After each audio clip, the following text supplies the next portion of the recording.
अखाड़ा में खबरों का सिलसिला आगे बढ़ाते हैं। ये शख्स जो हमारे पीछे यहाँ दिख रहे हैं, इनको तो आप पहचानते हैं, सोनिया गांधी जी के दामाद और प्रियंका वाड्रा के पति रॉबर्ट वाड्रा।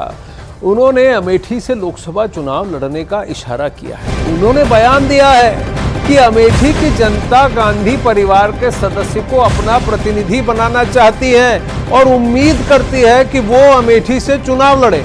2002 से 2019 तक राहुल गांधी लगातार अमेठी से सांसद रहे हैं, मगर पिछले चुनाव में स्मृति ईरानी ने वहां से राहुल गांधी को हरा दिया था। अमेठी को लेकर कांग्रेस ने अब तक अपने पत्ते नहीं खोले हैं। उसने वहां से अब तक किसी को टिकट नहीं दिया है। जो वहाँ की अभी सांसद हैं, उनसे वो अमेठी के लोग बहुत परेशान हैं। वो चाहते हैं कि गांधी परिवार का कोई भी सदस्य वापस आए। वहाँ वो भारी बहुमत से जिताएंगे। यहाँ तक कि वो मेरे से भी प्रेरणा करते हैं और आशा करते हैं कि मैं वहाँ अपना पहला कदम अगर राजनीति में रखता हूँ और सांसद बनने की सोचता हूँ तो मैं अमेठी को ही रिप्रेजेंट करूँ। अब सियासत जो ना कराए, सोनिया गांधी के दामाद और प्रियंका गांधी के पति रॉबर्ट वाड्रा ने अमेठी की सियासी बिसात में ताल ठोकने की मंशा जाहिर तो की है। नई सियासी चर्चा भी तेज हो गई है। रॉबर्ट वाड्रा की इस राजनीतिक महत्वाकांक्षा के जागने के बाद सियासत जोर पकड़ने लगी। अमेठी से मैं हूँ और प्रियंका रायबरेली से हैं।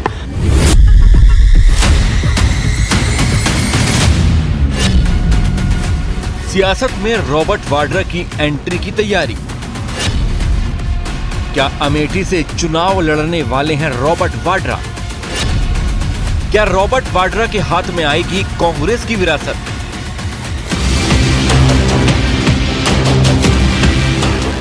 ये सवाल इत्तेफाकन नहीं है, क्योंकि रॉबर्ट वाड्रा जो इशारा कर रहे हैं वो तो यही कहता है कि सोनिया गांधी के दामाद और प्रियंका गांधी के पति रॉबर्ट वाड्रा भी अब अमेठी से लोकसभा चुनाव लड़ सकते हैं।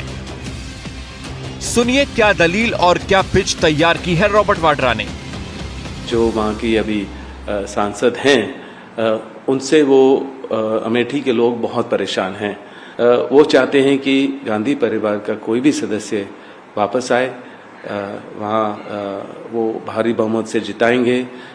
यहाँ तक कि वो मेरे से भी प्रेरणा करते हैं और आशा करते हैं कि मैं वहाँ अपना पहला कदम अगर राजनीति में रखता हूँ और सांसद बनने की सोचता हूँ तो मैं अमेठी को ही रिप्रेजेंट करूँ।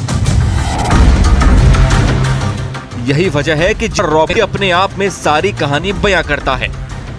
शायद यही वजह है कि रॉबर्ट वाड्रा बीजेपी के निशाने पर आ गए हैं।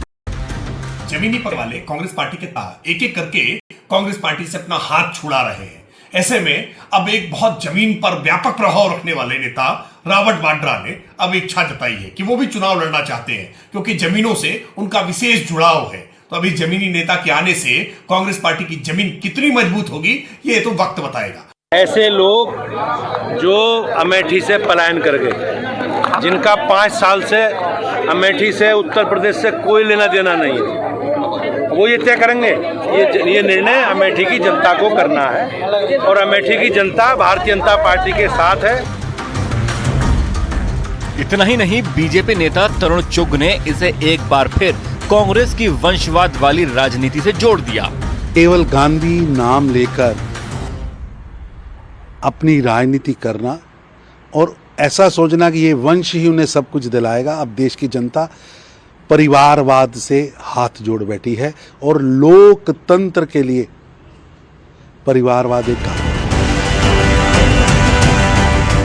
मौजूदा वक्त में कांग्रेस और यूपी के समीकरणों की बात करें तो यूपी से कांग्रेस के हिस्से में 17 सीटें आई हैं। इनमें से सिर्फ 3 सीटों पर अब तक उम्मीदवारों का ऐलान नहीं हुआ है, जिनमें रायबरेली और अमेठी की सीट है। तो क्या इन दोनों सीटों पर कांग्रेस की उलझन रॉबर्ट वाड्रा और प्रियंका गांधी को टिकट देने के बाद खत्म होगी?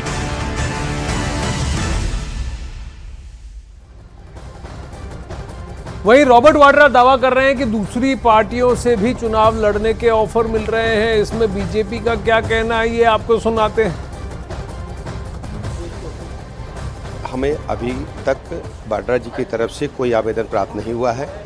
कांग्रेस पार्टी में अगर उन्होंने आवेदन किया हो तो उनकी सासू माँ जाने, उनके साले साहब जाने, भारतीय जनता पार्टी को भी कोई आवेदन प्राप्त नहीं हुआ। रॉबर्ट वाड्रा ने जो कहा, एक बात तो बहुत स्पष्ट है कि ये परिवारवाद से बाहर निकल ही नहीं सकते।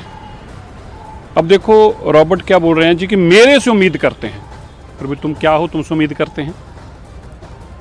गांधी परिवार के दामाद होने के अलावा तुम्हारे पास ऐसा कौन सा सर्टिफिकेट है जिस तुमसे लोग उम्मीद करते हैं?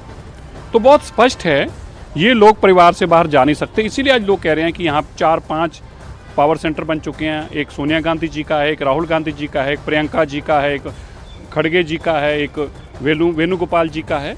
इन लोगों ने परिवारवाद के चलते इस देश को तबाह किया है और अभी भी ये अपने आप को बदलना नहीं चाहते।